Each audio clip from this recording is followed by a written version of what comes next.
दोस्तों, पुनः एक बार स्वागत है हमारे वीडियो में। आप लोग सरसरी निगाह से देखेंगे।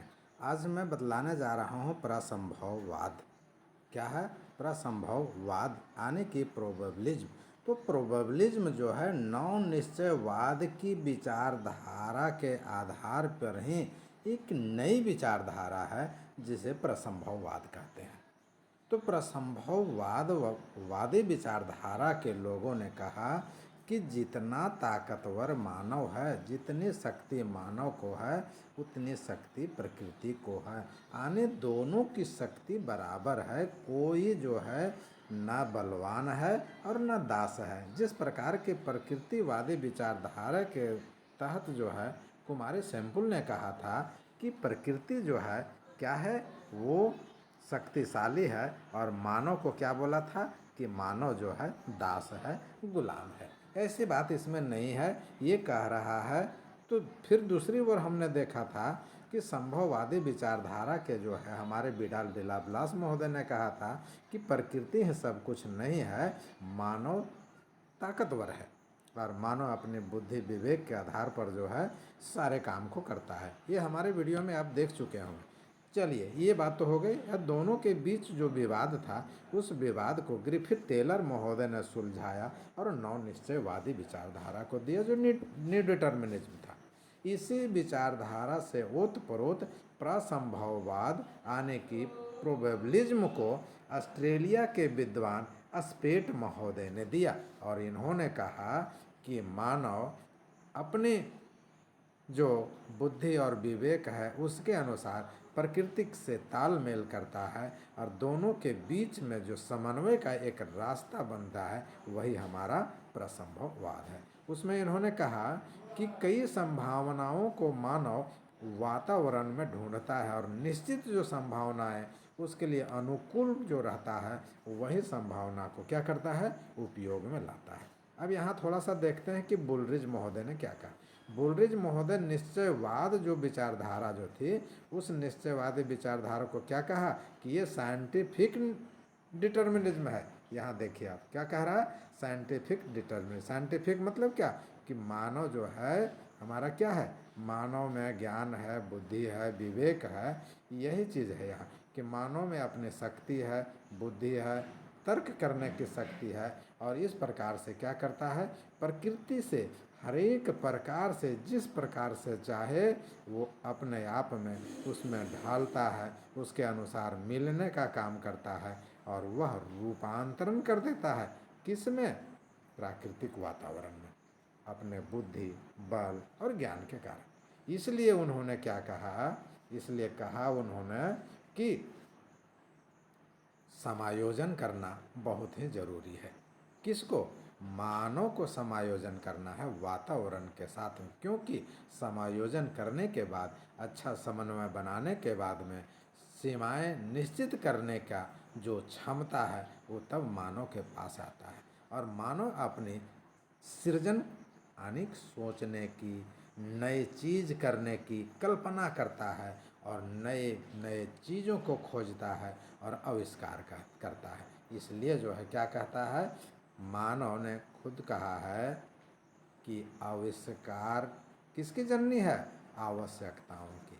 आवश्यकता जब होगी तभी जो है आवश्यकता की जो है पूर्ति के लिए काम किया जाएगा। इसलिए कहा जाता है कि आवश्यकता की जननी ही जो है मानव को माना गया है कि जो आवश्यकताएं हैं उस आवश्यकता को जन्म देने वाला मानव ही है और उस आवश्यकता को पूरा करने वाला भी मानव ही है। तो इस प्रकार क्या है, वो सृजन करता है और उस सृजन करता है, कोई चीज़ का निर्माण करता है और उसका निर्माण करके जो है अपनी आवश्यकता की पूरी करता है। तो कैसे करता है, वो प्रकृति के साथ में जो है अपना वातावरण के साथ में अपना संजोग बनाता है और तब जो है कोई काम को करता है। स्पष्ट हो गया? बिल्कुल आप समझिएगा, नौ नियतिवादी विचारधारा है ना, उसी के आधार पर जो है प्रसंभववाद बिल्कुल मिलता जुलता हमारे स्पेट महोदय ने दिया है। तो स्पेट महोदय की बात आई तो एक प्रश्न आया था पीजीटी शिक्षक में जो है 10+2 विद्यालय की जो परीक्षा हो रही थी शिक्षक की, उसमें कि प्रसंभववाद विचारधारा को किसने दिया, तो आपका उत्तर होना चाहिए स्पेट महोदय। यहाँ आया बुलरिज महोदय ने किसे वैज्ञानिक निश्चयवाद कहा, तो नव निश्चयवाद को वैज्ञानिक निश्चयवाद कहा, ये आपके सामने होना चाहिए। और इन्होंने कहा कि मानव को जो है पास में क्या है, क्षमता है सोचने का, समझने का और कोई काम करने का। स्पष्ट हो गया। अब आगे चलते हैं हम लोग। यहाँ निश्चयवाद एवं संभववाद के बीच के बात को स्वीकारा, बोला कि निश्चयवादी भी सही है अपने जगह में और संभववादी भी सही है। अब ये बीच के विचारधारा को मानने वाले कौन हुए, बुलरिज और ईस्ट जैसे दो विचारधारक, दो भूगोलवेता। इन्होंने कहा कि निश्चय शब्द पर जो है जो इधर उधर की बातें खींचातानी कर रहे हैं ना, वो कौन है, बिल्कुल नौसिखिया लोग हैं। इसलिए आपको यही काम करना है कि निश्चयवाद और संभववाद को एक साथ लेकर के चलना है। यदि एक साथ लेकर के चलते हैं तब ये प्रसंभववाद की विचारधारा, एक परिकल्पना सत्य मानी जाएगी, ये नव निश्चयवाद की विचारधारा सत्य होगी। अब यहाँ आगे आते हैं, थोड़ा सा एक लाइन और बच रहा है। क्या कह रहा है कि भूगोल में जहाँ तक बात है तो भूगोल में निश्चयवाद का होना जरूरी है। जब निश्चयवाद नहीं होगा, निश्चयवादी विचारधारा नहीं होगा, तो हमारा वातावरण का कल्पना कौन करेगा। जब वातावरण का परिकल्पना नहीं किया जा सकता तो संभववादी विचारधारा जो है फिर क्या हो जाएंगे, बलशाली हो जाएंगे और अपने ताकत पर वातावरण के साथ में क्या करेंगे अपने वातावरण के साथ में जो है अनेक अविवेकपूर्ण कार्य को करेंगे। वातावरण के साथ में प्रकृति का क्या करेंगे, ये प्रकृति का जो है दोहन करना शुरू करेंगे।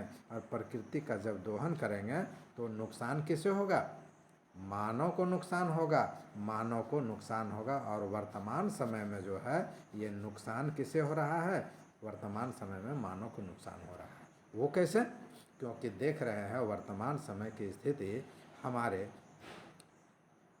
वातावरण में बदलाव हो गया है। वायुमंडल में तापमान में क्या हो गई है, वृद्धि हो गई है। और विद्वानों का मानना है कि इस कारण जो है हमारा ग्लोबल वार्मिंग बढ़ रहा है। जब ग्लोबल वार्मिंग बढ़ रहा है तो क्या हो रहा है, पर्वत के ग्लेशियर ये हमारे बर्फ़ क्या हो रहे हैं, पिघल रहे हैं। जब बर्फ़ पिघल जाएंगे तो क्या होगा, फिर हमारा ये बर्फ़ पिघल जाएगा तो समुद्र का जो ये एरिया है इसमें पानी जो है क्या होगा, ये पानी भर जाएगा। और अगल बगल का जो है ये क्षेत्र जो है क्या होगा, चाहे वो स्थलीय भाग हो या हमारा जो है कल कारखाना वाला कोई भी चीज़ हो या मनुष्य वाला जो है निवास क्षेत्र हो या अन्य चीज़ हो, ये हमारा समुद्री क्षेत्र में क्या हो जाएगा, ये हमारा डूब जाएगा। इसलिए हमें बचाने की आवश्यकता है। तो प्रसंभववाद की विचारधारा स्पेट महोदय ने दिया है। निश्चित रूप से नव निश्चयवाद के विचारधारा का पढ़ लें, स्पेट महोदय का प्रसंभववाद की विचारधारा निश्चित रूप से कंप्लीट हो जाएगी। दोस्तों बहुत बहुत धन्यवाद।